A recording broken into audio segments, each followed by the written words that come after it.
Hey everybody, it's Crypto Bro Johnny coming back on Thursday, December 26th. I hope everyone had a great Christmas.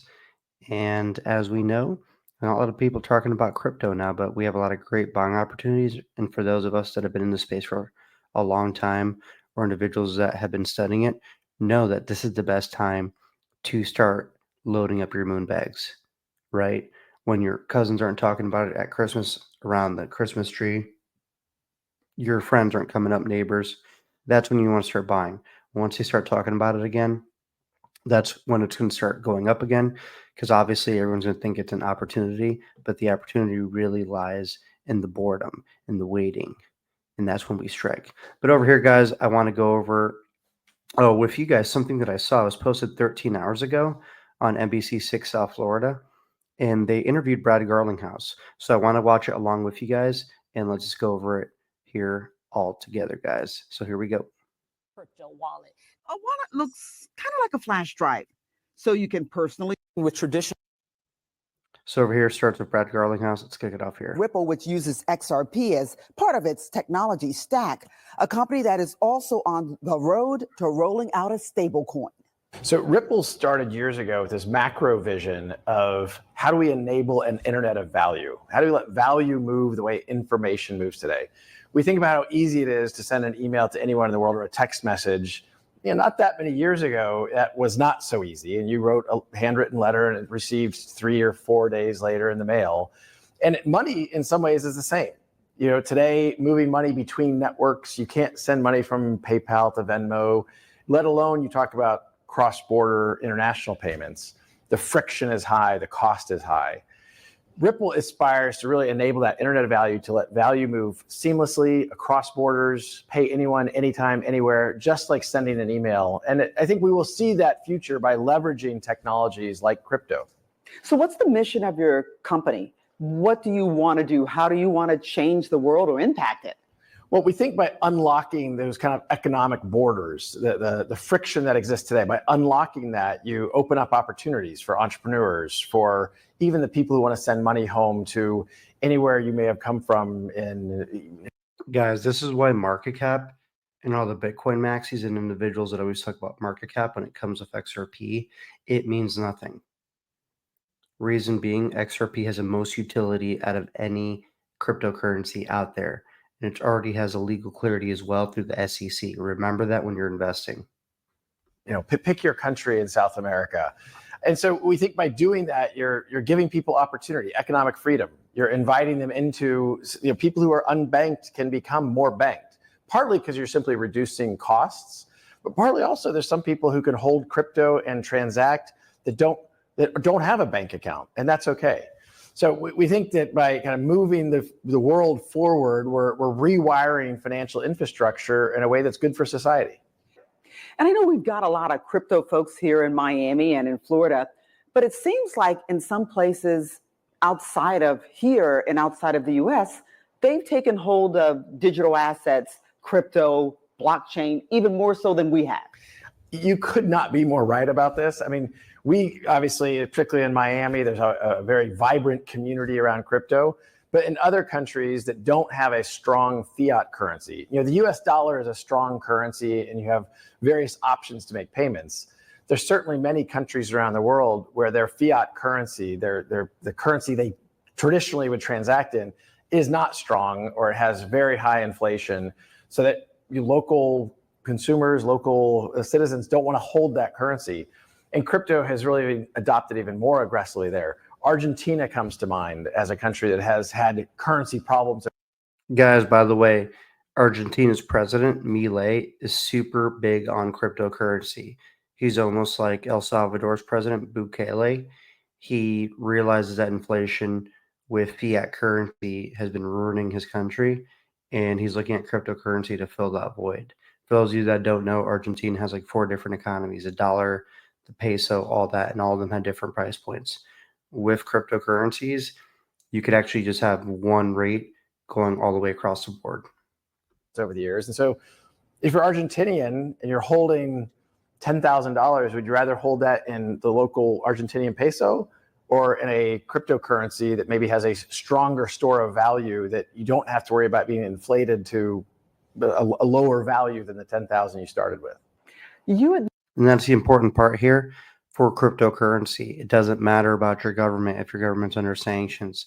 It doesn't matter if your country's at war, because cryptocurrency is not tied to a nation, government, or president. It's going to avoid all that volatility like fiat currency. Individuals are afraid to invest in cryptocurrency. Guess what? That paper money that you have in your wallet is a lot more volatile. And if you try and go to the bank and withdraw any sizable amount, banks don't have any money in there. Try going to your bank, just mess around with them and tell them you need to withdraw $50,000. See what they say. made a prediction that this market cap for crypto would be much larger by the end of the year. What's your prediction now? I'm still pretty optimistic. I'm always nervous about making predictions. I think it's easy to be right about that something's going to happen. It's harder to be right about when. I think the macro trends around crypto are very, very, very positive. We can debate, how quickly those things are going to happen. But look, as we just talked about, in a world where governments often overspend and inflate currencies, holding either non-inflationary or even deflationary assets like cryptocurrencies is a good place to be. So, not that many years ago, about 10 years ago, the total market cap of all crypto is maybe 1 billion. Today, it's about 2.5 trillion. So, that's a lot of guys, and we're at the early stages here. The retail money's not here. Retail's money is your friends, your neighbors, everybody else. When you go out to the mall shopping, realize you are literally a small percentage of individuals that even know about this. By the time the masses know, imagine it hits 10 trillion, 20 trillion, 30 trillion. appreciation over 10 years. I predicted earlier this year that we would see crypto overall maybe hit 5 trillion this year.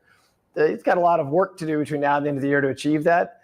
But it's less to me about exact timing and more about that macro view of where is the world going.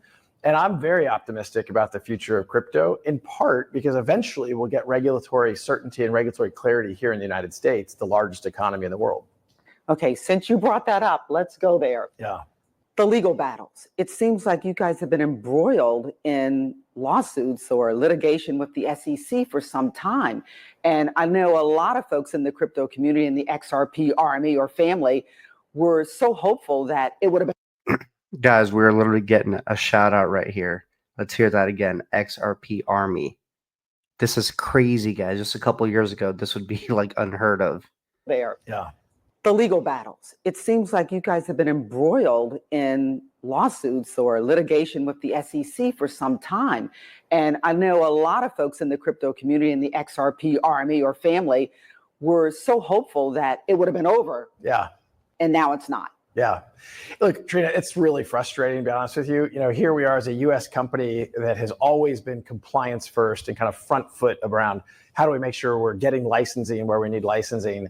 And the United States Securities Exchange Commission took a position that I think was not reflective of the law. We had a judge and a district court, a federal judge, confirm that, yes, in fact, she agrees this is the SEC's position was not correct.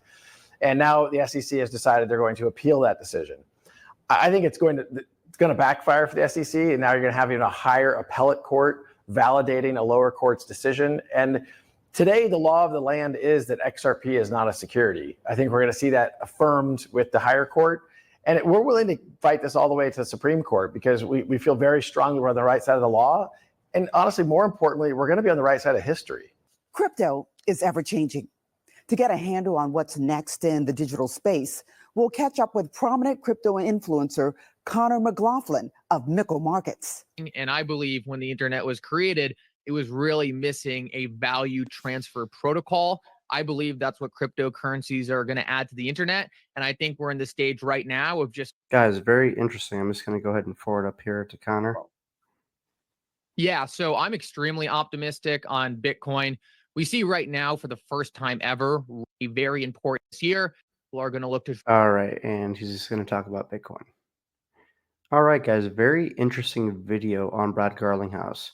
We got a couple of shout outs there from being the XRP Army, which is nuts, guys. Like, we're actually getting mainstream. And right here, we see XRP's at $2.17.